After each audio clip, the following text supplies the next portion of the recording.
noches, señoras y señores. Hoy, como cada domingo, su programa Política Exterior. Tenemos el grato placer de contar con la presencia del destacado intelectual José Ignacio Ramonet, permanentemente al frente del diario Le Monde Diplomatique, un analista de temas internacionales, conocedor de algunos ejes de la República Dominicana y de América Latina, escritor de la destacada obra, la famosa obra 100 horas con Fidel, entre otras obras que ha producido. Buenas noches, José Ignacio, un placer contar con tu presencia. Bienvenido a República Dominicana. Muchas gracias, doctor. Un gran placer estar con usted también. Y bien, a su disposición para hablar de política exterior, que es lo que nos apasiona a ambos. Muy bien. América Latina, dos ejes: el sector conservador y las fuerzas progresistas, ambas en ebullición. Todo parecería que hay un renacer del pensamiento progresista en el continente. Son materias pendientes en mi lectura que hacen irremediable que los pueblos se enrumben por este camino. Chile, Argentina, Brasil, Bolivia, Colombia, Venezuela, Cuba, Nicaragua, México, sin incluir las proporciones de las sociedades de los demás países que también caminan por ese sendero. Pero todo dice que va a haber un cambio muy fuerte en Chile, todo dice que va a haber un cambio muy recio en Colombia, por primera vez en 100 años. Desde su fundación, nunca ha tenido un gobierno progresista. Fuerzas conservadoras son muy presentes. ¿Qué piensa usted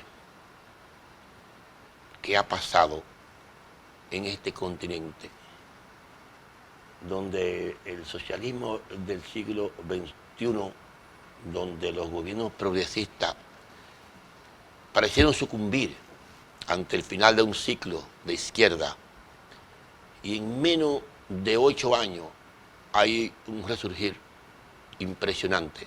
Todo indica que habrá un cambio de mando en Brasil, Colombia, en Chile, y no lo hubo en Ecuador por un problema de cálculo y de estrategia, pero todo estaba pautado para que lo hubiese. ¿Qué piensa usted que está pasando? Que este ciclo que parecía vencido se ha reactivado de una manera tan inmediata, tan rápida, tan desproporcional, según los analistas de ciclos políticos, como es el caso de Schlesinger, en su famosa obra Los ciclos políticos de América Latina, el asesor del presidente Kennedy, ¿no? Sí. Arthur Schlesinger Jr. hablaba en su famosa obra Los ciclos políticos de América Latina, que duraban un periodo de 30 años, pero se han acortado de manera desproporcional los ciclos. Parece que la era de la comunicación, parece que la era de la globalización, parece que los déficits sociales, entre otros factores, han acortado incluso los propios ciclos, que sociológicamente matizan la conducta ciudadana y el paso del tiempo. ¿A qué añade usted esa circunstancia tan especial que se está produciendo en este continente? Bueno, América Latina está, como el resto del mundo, muy marcada por la pandemia. La pandemia es probablemente el acontecimiento que impacta mayormente al mundo actualmente, a todas las regiones geopolíticas del mundo. Esta pandemia ya está durando desde que fue declarada pandemia por la OMS, la Organización Mundial de la Salud, en marzo del 2020. Ya llevamos Casi año y medio. como 15 meses de pandemia. Por consiguiente, en estos 15 meses ha habido una crisis sanitaria, que es la peor crisis sanitaria que ha conocido el continente en 5 siglos. es la mayor crisis económica que ha conocido la región desde 1929 y es la mayor crisis social desde los años 1930. Una cosa es consecuencia de la otra, ¿no? Todo consecuencia, evidentemente. La consecuencia también del hecho de que América Latina padeció también fuertemente el impacto de la crisis del 2008, que fue lo que causó la crisis de los progresismos, la que usted estaba citando antes. Porque la crisis financiera del 2008 precisamente provocó una caída de los precios de las materias primas, de la agrícola, tanto agrícolas como el sector minero, y por consiguiente ha habido menos ingresos y ahí empezaron las dificultades con algunos países con gobiernos progresistas. Sin embargo, entonces la región estaba apenas convaleciente de esa crisis cuando llega esta nueva. Las consecuencias de la pandemia aún no las hemos visto, pero las estamos viendo ya. En las elecciones que se están produciendo actualmente, que usted citaba antes, usted ha citado las elecciones en Ecuador, las elecciones en Chile, el referéndum en particular sobre las municipales, la Constitución, ¿verdad? El referéndum constitucional, las elecciones en México, regionales, hace unas semanas apenas, y las elecciones en Perú. Y en la mayoría de estos casos, con la excepción de Ecuador, que usted señaló bien, las fuerzas progresistas han o bien consolidado su situación, en el caso de México, o bien han hecho un avance muy importante en el caso de Chile, donde las fuerzas conservadoras han sido literalmente barridas en la perspectiva de la Constitución. Sí. Entonces, probablemente también hay una protesta popular muy fuerte que tiene que ver con la pandemia en Colombia, ¿verdad? Y en Brasil. los sondeos anuncian para el año próximo, que son elecciones presidenciales, una potencial victoria del candidato progresista Gustavo Petro, y también en Brasil, donde hay elecciones igualmente el año próximo, en mayo del 22, y ahí también los sondeos indican que si Lula se presentase, Lula tiene una posibilidad de regresar al poder. No es tan claro como en Colombia, porque a pesar de la desastrosa gestión de la pandemia que ha conducido Bolsonaro, Bolsonaro cuenta con un apoyo relativamente importante. Entonces, efectivamente pero estamos... Pero a no lo dan ganador en este momento. No lo dan ganador, pero, digamos, no está derrumbado. Como es el caso de Colombia, claro. Como el caso de Colombia. Claro. Que Duque, la perspectiva de las fuerzas conservadoras el en uribismo, Colombia, digamos. Exacto. Se nota muy deteriorado. Están muy derrotadas. Bolsonaro está un poco como Trump, que aunque perdió la elección, tuvo un apoyo popular muy alto, más alto que el que había tenido cuando fue elegido 4 años anteriormente. Así que, digamos, evidentemente yo pienso que si Lula se presenta como candidato, sobre todo ahora, hace unos días el Tribunal Supremo de Brasil reconoció que el juez Moro había sido, digamos, no objetivo en la acusación que había aportado contra... Esa decisión vale más que la presidencia de la República, en términos morales. Evidentemente, porque lo rehace éticamente hablando. Éticamente, moralmente, lo rehace y también le restituye su dignidad política, independientemente de su capacidad de presentarse. Claro. Entonces, América Latina está hoy trabajada efectivamente por estas fuerzas, que las fuerzas populares están regresando.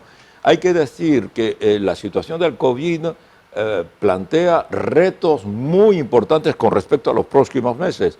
Todos los gobiernos de América Latina, cualquiera que sea el color, han tenido que enfrentar la pandemia, que ha supuesto un gasto muy importante.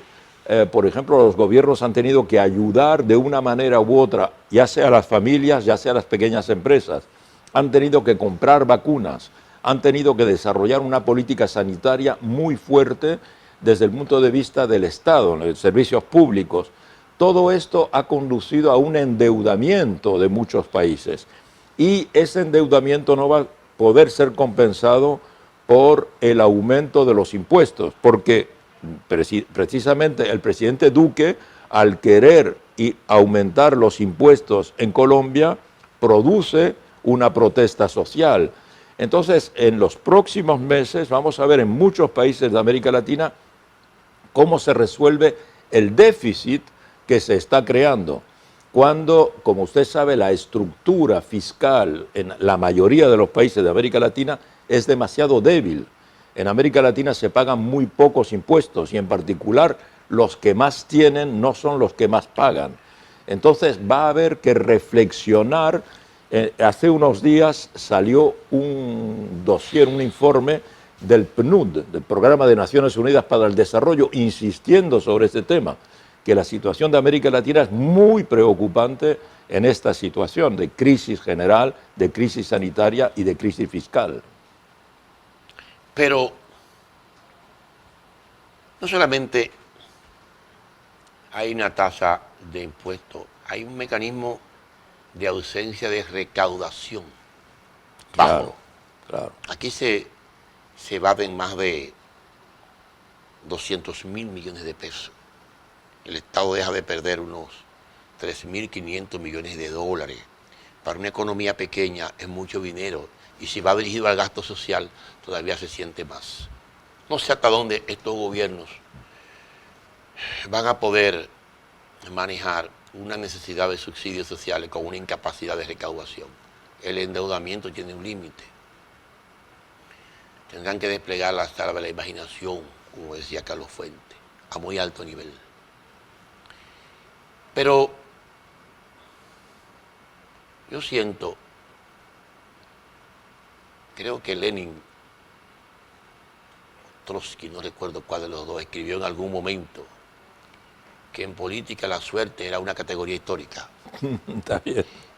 La izquierda, la suerte no la acompaña, porque entonces en el 98, en pleno ejercicio de su liderazgo social, lo abate la crisis económica.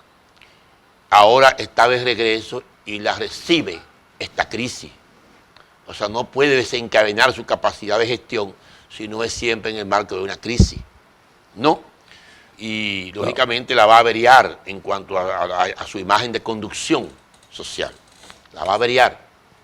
Otros cometen sus propios errores por naturaleza y por el propio perímetro de posibilidad que tienen frente a una potencia como Estados Unidos, que deja poco margen, ¿no? Pero también la suerte funciona en la vida. Yo le pregunto, ¿cree usted que en un país, para dar un ejemplo, como Colombia, 100 años en el marco de un conflicto social y militar, con un desajuste social desproporcional, un tema de novela, descrito perfectamente por García Márquez en varias de sus obras, ¿no? Mucho de su liderazgo político y social ha sido aniquilado por la fuerza conservadora. Me tocará en estos días entrevistar a Gustavo Petro en Bogotá. Ajá. ¿Cree usted que se darán las circunstancias para que ese ciudadano llegue vivo a la presidencia de la República? Porque yo me quedo meditando, cada vez que Colombia ha tenido la posibilidad de escoger un jefe de Estado progresista, de alguna manera se lo ha llevado una bala en el camino. Y eso comenzó en 1924. La gente cree que eso comenzó en el 48. No, ya en el 24 eso pasó en Colombia. En un país con ese marco todavía de ejecuciones sumarias que se van dando sobre líderes intermedios. O sea, hay una cultura. ¿Qué cree usted? ¿Tendrá ese marco de posibilidad? Yo no estoy hablando de la parte electoral ni política. Y yo hablo de la posibilidad de llegar vivo. Recuérdense que ahí hay 7 bases militares norteamericanas. Es la esencia del poder militar de un imperio en Sudamérica.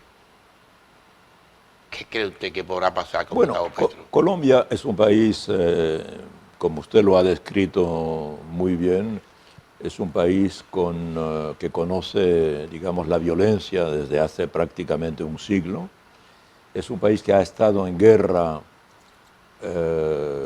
prácticamente desde el final de la Segunda Guerra Mundial. Es, digamos, uno de los focos de violencia más importantes del mundo, con el Oriente Próximo y Cachemira. Son los conflictos más antiguos que tiene el planeta. Pero también hay que decir que ha habido el acuerdo de paz, firmado por el presidente Santos y la guerrilla principal en Colombia. Aún perdiendo el plebiscito, lógicamente. Claro. Pero luego hubo el plebiscito, hubo la elección de Duque, que en cierta medida es una personalidad muy cercana a Uribe, muy hostil a los acuerdos de paz. Pero la sociedad colombiana, como lo ha demostrado en esta protesta que ha durado más de 40 días, ha demostrado que ya los métodos de violencia tradicionales, la sociedad no la acepta. La sociedad colombiana ha progresado mucho, ha evolucionado mucho. Es una sociedad muy sofisticada, una sociedad que ha desarrollado, digamos, una actividad cultural, intelectual muy importante, en la que ha habido un esfuerzo, digamos, del mundo intelectual, del mundo periodístico, también muy importante, y las elecciones del año próximo van a ser muy decisivas. Efectivamente, habrá que ver cuál es el contexto internacional. Exactamente. Colombia seguirá siendo un aliado fundamental de Estados Unidos. Se ha demostrado en estos días de protesta. Y probablemente los Estados Unidos no van a querer perder este aliado militar hasta en la región. Y más en su confrontación con Venezuela. Y en particular en su confrontación con Venezuela, y también por lo que pueda ocurrir en otras fronteras de Colombia. Correcto. En particular lo que puede pasar mañana en Perú. O en Ecuador. O en Ecuador, pero en Perú si se confirma, si la Junta Electoral y las autoridades confirman la victoria de Pedro Castillo. Entonces, evidentemente, vamos a ver lo que puede ocurrir, pero hay que apostar porque, digamos, la dinámica democrática se imponga en Colombia igualmente. Porque no se puede excluir una alianza entre el presidente Santos y su organización política y Gustavo Petro y su organización política, con el apoyo de organizaciones de masas importantes. Y eso ya sería mucho más difícil de derrocar. Además, América Latina está a la víspera de regresar a golpes de Estado de tipo militar, porque de eso se trata. ¿Usted visualiza eso? O bien, usted lo sugería antes, cuando hablaba de lo que pasó en el 24 y en el 48, un atentado contra la vida del candidato, como ocurrió con Gaitán, evidentemente en abril del 48. Y como ocurrió con 3 candidatos entre el 87 y el 91. Exactamente. Allá, sí. Todo de izquierda, ¿no? Sí. Algunos sin posibilidad ninguna, como Pizarro. Sí. Pero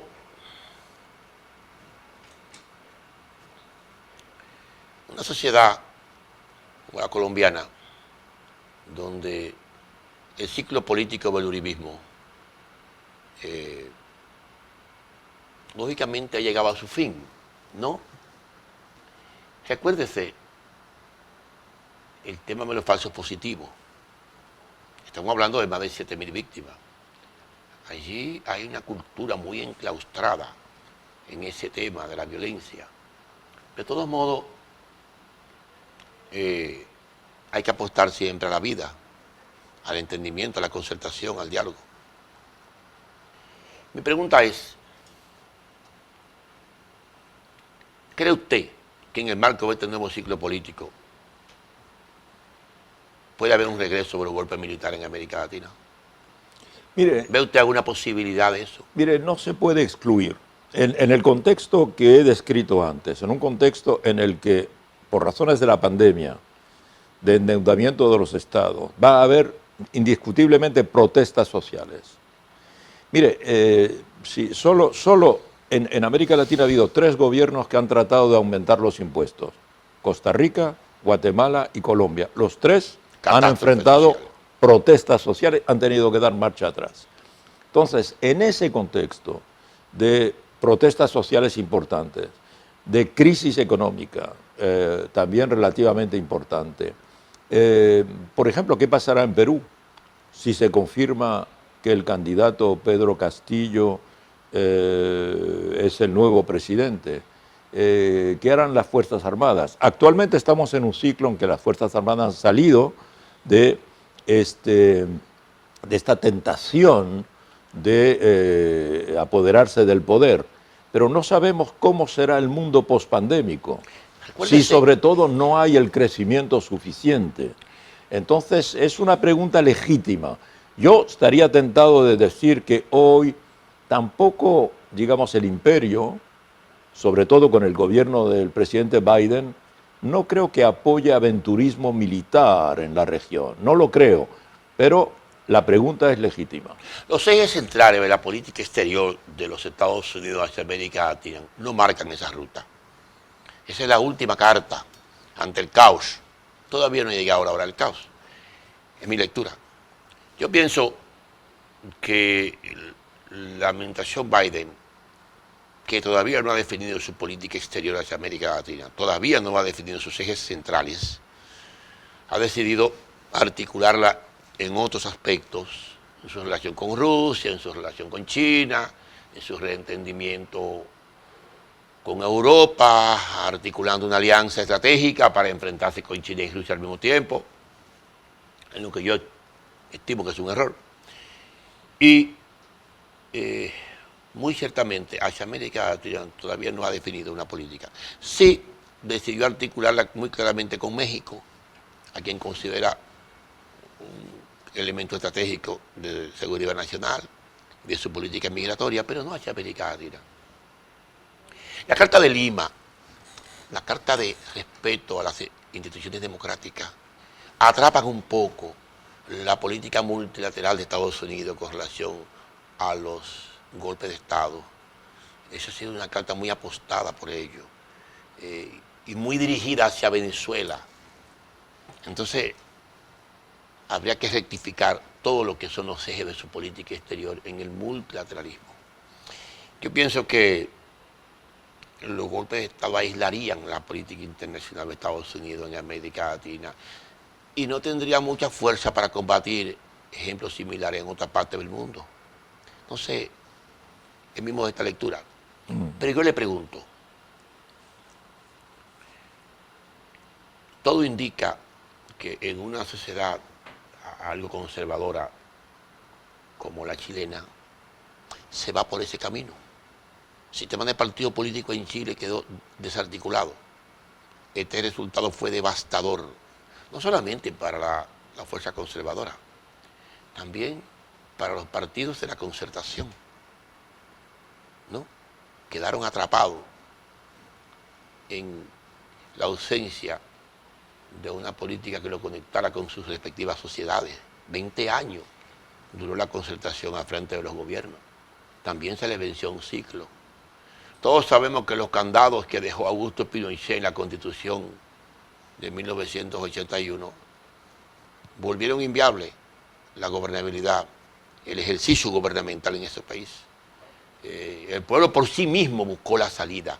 No fueron capaces las fuerzas políticas de la concertación de articular un acuerdo social e ir desmontando gradualmente. Lo tuvo que hacer el pueblo en las calles, tomar la mayoría social y hacer, inclusive en la elección de los representantes.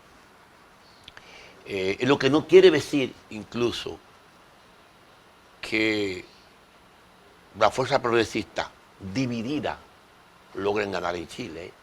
Todavía Joaquín Lavín sigue siendo un candidato de mucha fuerza, ¿no? O sea que puede suceder lo que pasó en Ecuador. Frente a la subdivisión de la fuerza progresista, pasa un conservador, ¿no? No le da una mayoría automática, no le da un sello de victoria, irremediablemente. Pero yo le pregunto, Usted que ha visto lo que está pasando en el mundo. España, con un gobierno progresista, intentando legitimidad social en su confrontación con los secesionistas, va perdiendo mayoría política, ¿no? De alguna manera el presidente Putin, frente a la crisis económica que tiene, casi sistémica, va perdiendo popularidad, más no gobernabilidad. Todos los gobiernos del mundo casi, en el manejo de esta pandemia, van perdiendo peso social y peso político, sean de centro, sean de derecha o sean de izquierda. El nivel de insatisfacción es muy grande, el nivel de desengaño, el nivel de desencanto, el nivel de resultado, el nivel de agotamiento. Parecería como si los pueblos prefiriesen gobiernos eficientes ante la desesperación de la crisis, ¿no? Los pueblos muchas veces pierden el rumbo de lo ideológico y se soportan en el inmediatismo del día a día. ¿No piensa usted que esos gobiernos progresistas que pudiesen llegar en América Latina también pudieran ser víctimas de la misma razón que los lleva al poder? O sea, la misma razón de desengaño y de desencanto frente al fracaso gubernamental de los gobiernos conservadores, como en el caso, por ejemplo, de Brasil, 500.000 muertos lleva la pandemia en Brasil. En Colombia, la pandemia lleva 100.000 muertos al día de hoy. 100.000 muertos. Una locura. Eso no hay que los resiste. En México es una locura también el tema de salubridad. Y eso lógicamente va a ocasionar un cambio político o a consolidar en otros casos. Pero ¿no cree usted que la misma razón que lo lleve al poder también puede provocar un desencanto inmediato, casi ultra rápido, con esos mismos gobiernos progresistas? Como es el caso, por ejemplo, de Brasil, de Chile, de Perú, de Colombia, con niveles inimaginables de muertes humanas, lo que va dejando una huella en la vida social de esos países. Bueno, mire, lo que podemos decir es que frente a la situación de la pandemia, la mayoría de los gobiernos del mundo, como se encontraban ante una situación inédita, de la cual nadie tenía experiencia, la mayoría de los gobiernos lo han hecho relativamente mal. Algunos mejor, otros peor. Por el aprendizaje, ¿no? Porque no hay experiencia, no había precedente. La última pandemia de esta naturaleza ocurrió en 1340, o sea, hace 700 años. No, también está la fiebre española. Pero la fiebre en española... 1918.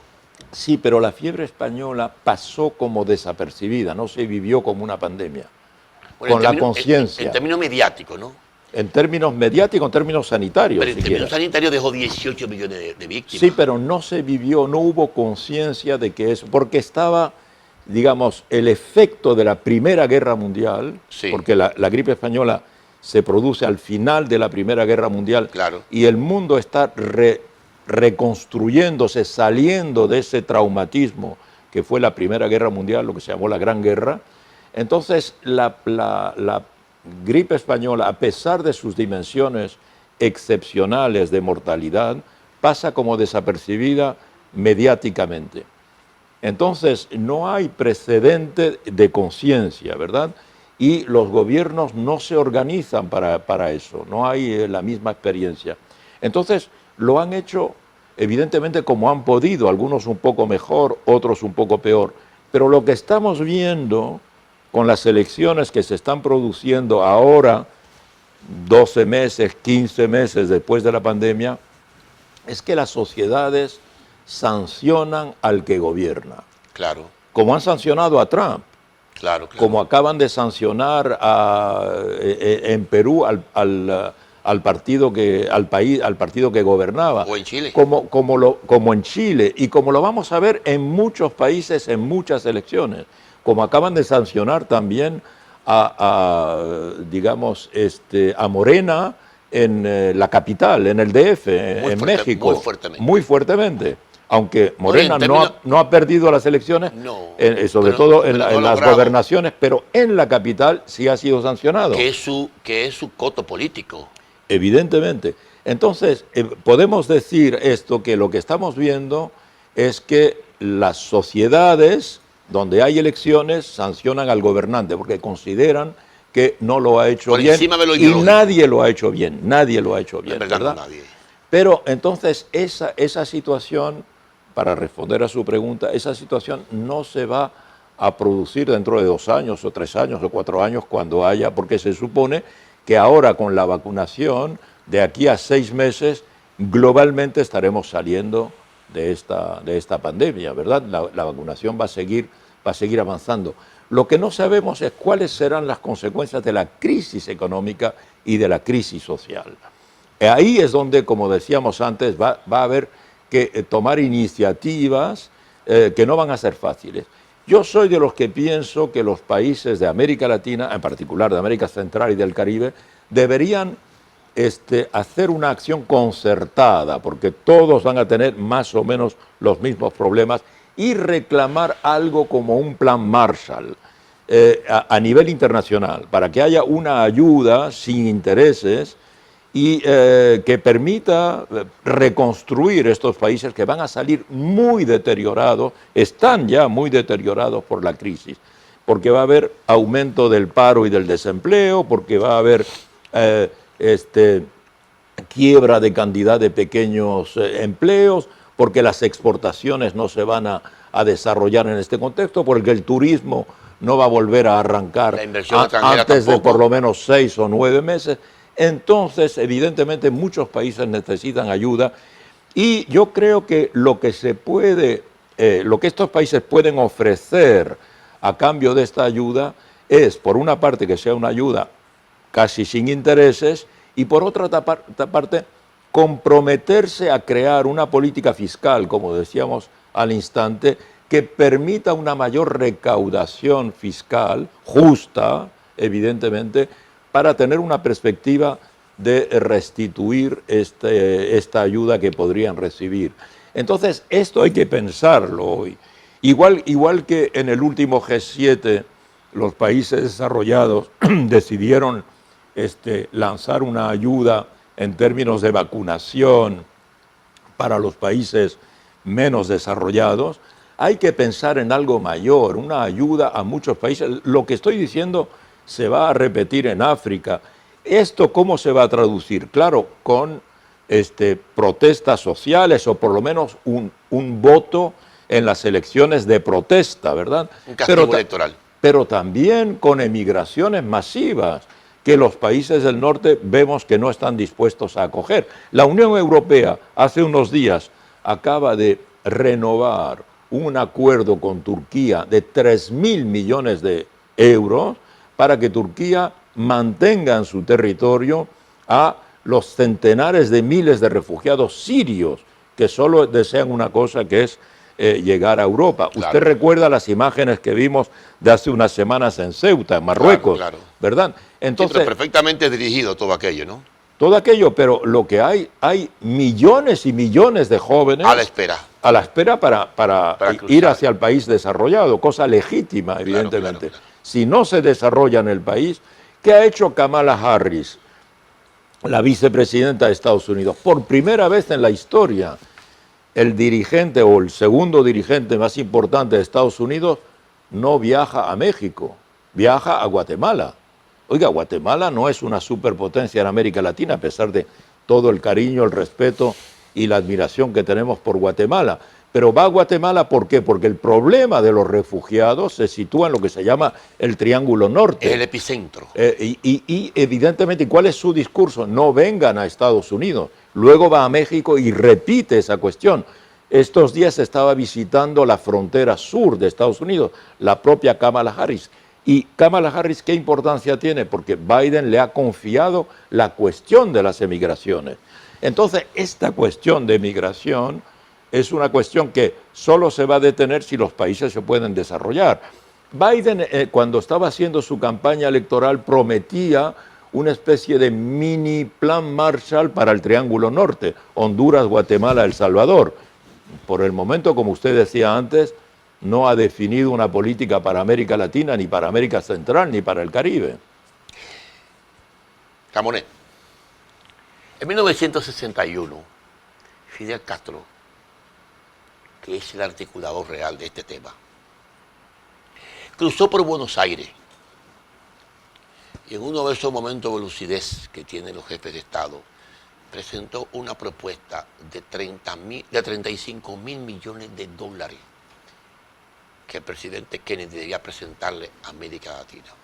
Kennedy, rápido, le tomó la palabra, pero revirtió el concepto y decidió articular la llamada Alianza para el Progreso por valor de 25 mil millones de dólares. La gente se olvida que es Fidel que lo propone.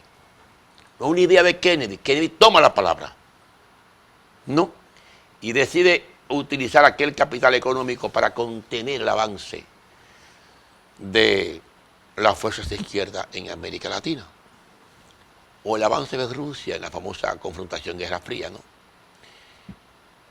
Kennedy propone 25 mil millones de dólares en 1961. Estamos hablando hoy de una suma que tiene que superar los 250 mil millones de dólares. Si usted calcula la depreciación del dólar, es muy evidente que China le está tocando las puertas a la pareja que convive con los Estados Unidos, que es América Latina. China está tocando las puertas. ¿En qué? En la parte política, donde más le duele a los Estados Unidos, en el intercambio comercial.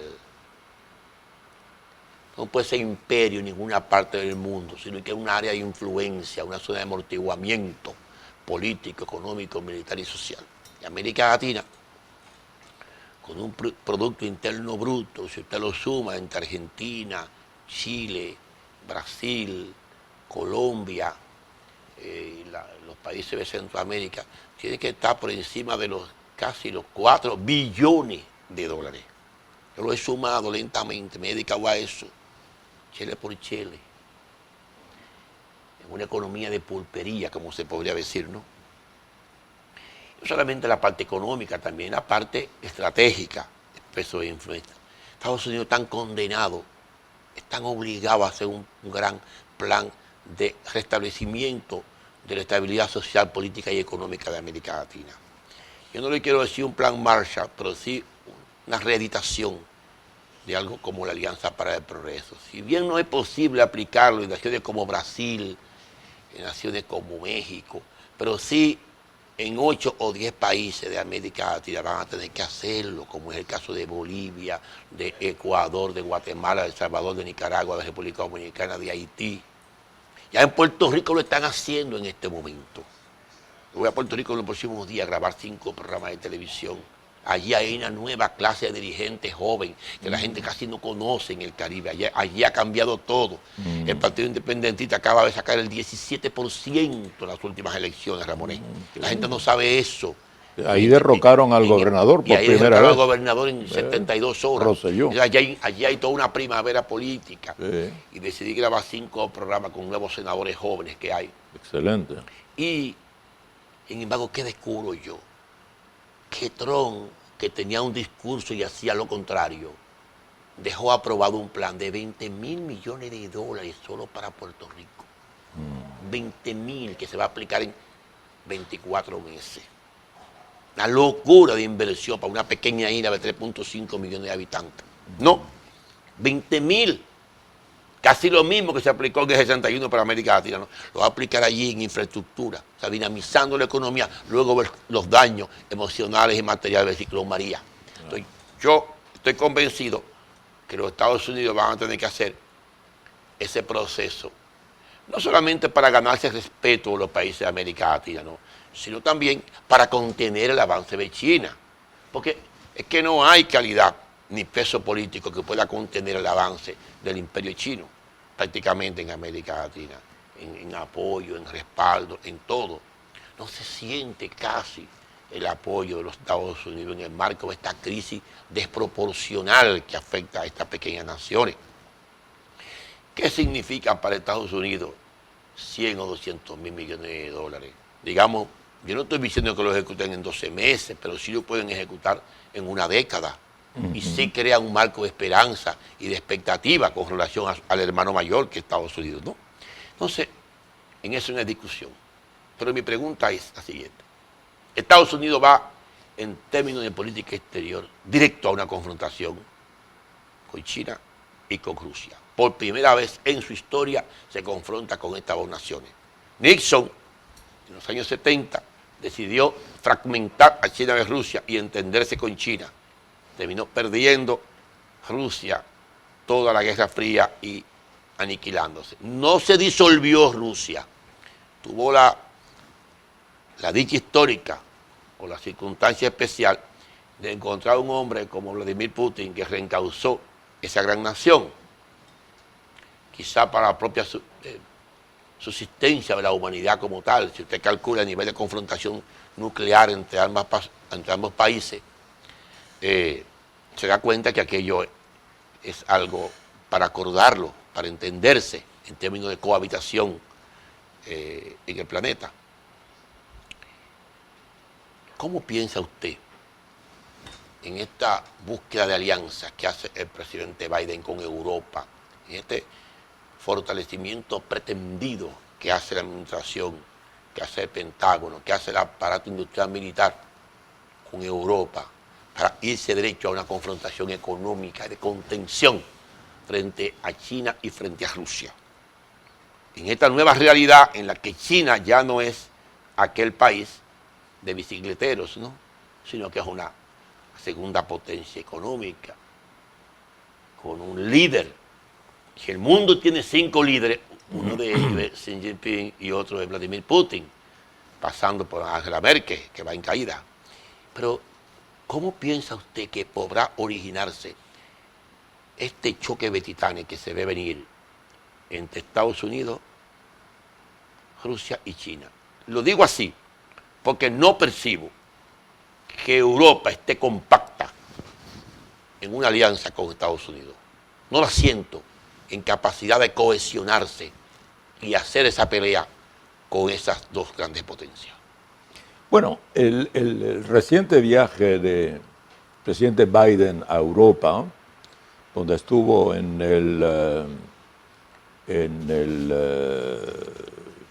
la cumbre del G7 y también en la cumbre de la OTAN, y también en una cumbre Estados Unidos y Unión Europea, yo creo que eso ha servido para rediseñar las relaciones entre Estados Unidos y Europa, que estaban muy deterioradas después del mandato del presidente Trump. ¿Qué es lo que podemos decir? Biden tiene un programa que es extremadamente interesante, con tres direcciones importantes. La primera, se trata de lanzar un plan de reconstrucción de los Estados Unidos. Los Estados Unidos llevan como 50 años deteriorando sus instalaciones públicas, todo lo que es las infraestructuras públicas en Estados Unidos, carreteras, autopistas, ferrocarriles, puentes, túneles, puertos, aeropuertos. No se ha construido prácticamente nada. Quien va a Estados Unidos se da cuenta que desde el punto de vista de las infraestructuras, Estados Unidos tiene infraestructuras de país en vías de desarrollo. China, en cambio, ha construido en estos últimos 40 años un país de ciencia ficción. Entonces Biden está haciendo aprobar por el Congreso un plan de reconstrucción de Estados Unidos, porque ese plan de reconstrucción de Estados Unidos no solo es de reconstrucción infraestructural de Estados Unidos, sino que es un plan de reconstrucción de la clase media americana, que es la que votaba a Trump, es la que estaba desesperada. El segundo eje de la política de Biden es lanzar un plan muy importante de desarrollo tecnológico. Él está proponiendo algo así como 3.400 millones de dólares, que no es poca cosa, para avanzar en inteligencia artificial, para avanzar hacia la 6G, para avanzar las computadoras cuánticas, lanzar un plan que tenga como perspectiva superar a China desde el punto de vista tecnológico, cuando China está por delante en la 5G. Entonces, este enorme plan de desarrollo tecnológico es una manera de frenar a China en su actual programa de la nueva ruta de la seda, donde China está ayudando a muchos países a desarrollar sus propias infraestructuras. Y el tercer eje del desarrollo de Biden es precisamente eso, desarrollar un programa de ayuda a países terceros, ya sea en Europa, ya sea en Asia, ya sea en África, ya sea en América Latina, que coincide con lo que usted estaba diciendo, para que esos países vean desarrollarse también sus infraestructuras con ayuda de Estados Unidos, que ha estado muy ausente en estos últimos 4 años y en particular está ausente en la crisis sanitaria. Los Estados Unidos no le han enviado una vacuna a su principal aliado, sea cual sea. A su propio pueblo. A su propio pueblo. No le han enviado, sobre todo, no le han enviado una enfermera, un médico, una asistenta, una ayuda médica a cualquier país de los principales aliados que tienen en particular en esta región. No se han comportado como imperio. Entonces, se han comportado de manera muy egoísta. Entonces, Biden sabe que hay esta situación, este déficit, y yo creo que va en esa dirección que usted señalaba. Probablemente Biden quisiera reconstruir una ayuda, una alianza para el progreso, como la llamó Kennedy en el 61, con voluntarios para la paz. Eso sería evidentemente una versión optimista de lo que puede hacer Estados Unidos en la región. Estamos conversando con José Ignacio Ramonet. Estamos en la recta final de este programa. Prometemos hacer un segundo programa para analizar otros ejes de política internacional y en términos intelectuales. José Ignacio, los Estados Unidos tienen en su interior la propia razón de su crisis. Exportaron tecnología y capitales a China, bajo el entendido de que allí disponían de mano de obra. Pero esa sociedad milenaria se quedó además con el talento, con la tecnología y desencadenó el comercio en términos globales, compitiendo con el maestro, en este caso con el inversor, con Estados Unidos. Ahí hay un círculo de pobreza, que es el círculo del acero, no el Medio Oeste, donde los ciudadanos que tenían buenos empleos hace 25 o 20 años, hoy trabajan en McDonald's o trabajan en gasolineras y perdieron su calidad de vida. Estados Unidos tiene al interior de su propia sociedad un déficit social que no solamente se subsana con inversión de obras públicas, es que exportaron su industria y China se quedó con ella. Y ese capital exterior de ese capitalismo excesivo, sencillamente ya no quiere regresar porque quiere participar del propio mercado interno chino, que se ha convertido en el componente más codiciado. Mi lectura es que no basta exclusivamente con tú dinamizar la infraestructura si la razón de ser del ciudadano, que es un buen trabajo con buenos salarios, no se resuelve. Ese déficit que está en el Medio Oeste, ellos tienen que resolverlo. Y ahí quedó el voto duro de Trump. No, ahí quedaron sus 71 millones de votantes. Yo quería analizar algunos componentes de tu famosa obra 100 horas con Fidel, pero el tiempo no nos da. Rehenes como somos de esta circunstancia televisiva. Yo en algún momento quiero grabar contigo un segundo programa para analizar este y otros ejes, porque la política de Biden es una política hasta cierto sentido atada a la situación interior. O sea, su política exterior está de mano de su crisis interior, en mi lectura, como es el caso, por ejemplo, de Cuba. Los resultados electorales de Florida te deciden a ti cuál va a ser su política exterior hacia Cuba, cuál es su margen que tiene. Perdió a Florida, ¿no? Casi lo coloca en una situación difícil. Eso lo amarra hasta cierto sentido en términos de política exterior. ¿Qué lo amarra? Un tema de política interior. El peso de los cubanos ahí. Eso mismo está pasando con Venezuela en una parte. Señoras y señores, hemos llegado al final de su programa Política Exterior en TV, hoy con el destacado intelectual José Ignacio Ramonet. Gracias y buenas noches. Será hasta el próximo domingo. El hub logístico es una combinación de factores que busca generar negocios en un área geográfica. Entonces, la República Dominicana, por sus carreteras, por sus aeropuertos, por sus muelles, por su ubicación geográfica, tiene el factor que se llama el nearshoring. El nearshoring es la cercanía de las costas. Estamos muy cercanos del gran mercado que tiene el mundo, que es América del Norte. El mundo entero produce para venderle a América del Norte. Entonces eso quiere decir que nosotros podemos ser el receptáculo de todas esas mercancías que van hacia América del Norte, América Central y América del Sur, que América del Sur también se convierte en un gran consumidor del mundo.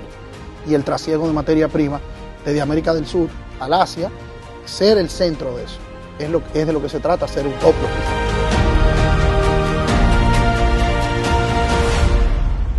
Sabor a casa y a mis recuerdos, a tradiciones y colores de mi pueblo, el mismo aroma de todo el tiempo, el sabor que inspira y a mí me enamora. El sabor de mi pueblo sé que siempre llevo dentro junto a todos mis recuerdos, porque la buena amistad sabe a café. El aroma que inspira, el sabor de todo un pueblo que despierta con aroma, que inspira y enamora. El sabor de todo un pueblo que despierta con aroma, que inspira y enamora como el mejor café. Café Santo Domingo, sabor que empieza en el aroma. Tu café de siempre.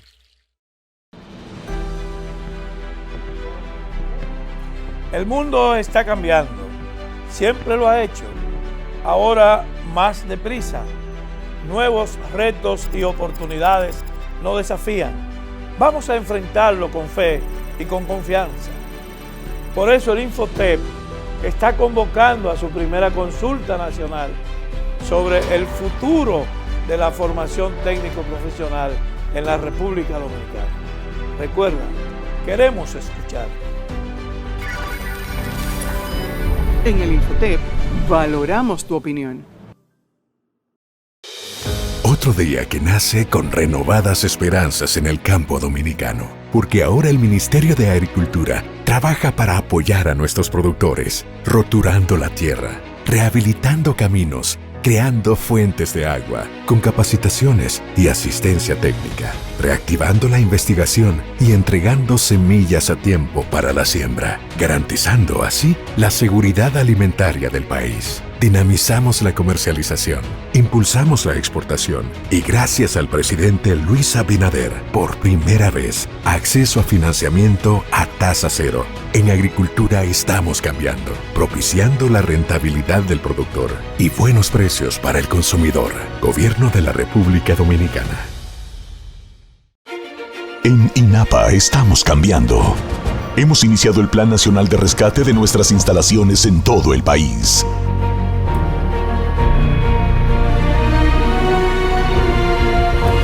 Cambiando años de abandono por una nueva visión de trabajo y eficiencia. Saliendo tempranito, 5 de la mañana, hacia la provincia de Elías Piña, dando continuidad a nuestro plan de recuperación de todas las instalaciones del INAPA. Nuestra misión, llevar agua de calidad y continua a todos los dominicanos. El presidente Luis Abinader lo prometió. Ya en el barrio Vietnam de Monteplata se puede lavar cómodo sin cargar agua, gracias a la nueva gestión de INAPA. Yo soy de la Guásima de Villatapia. Tenían aproximadamente 10 años que no nos llegaba el agua. La nueva INAPA, gerencia que hará la diferencia. Gobierno de la República Dominicana.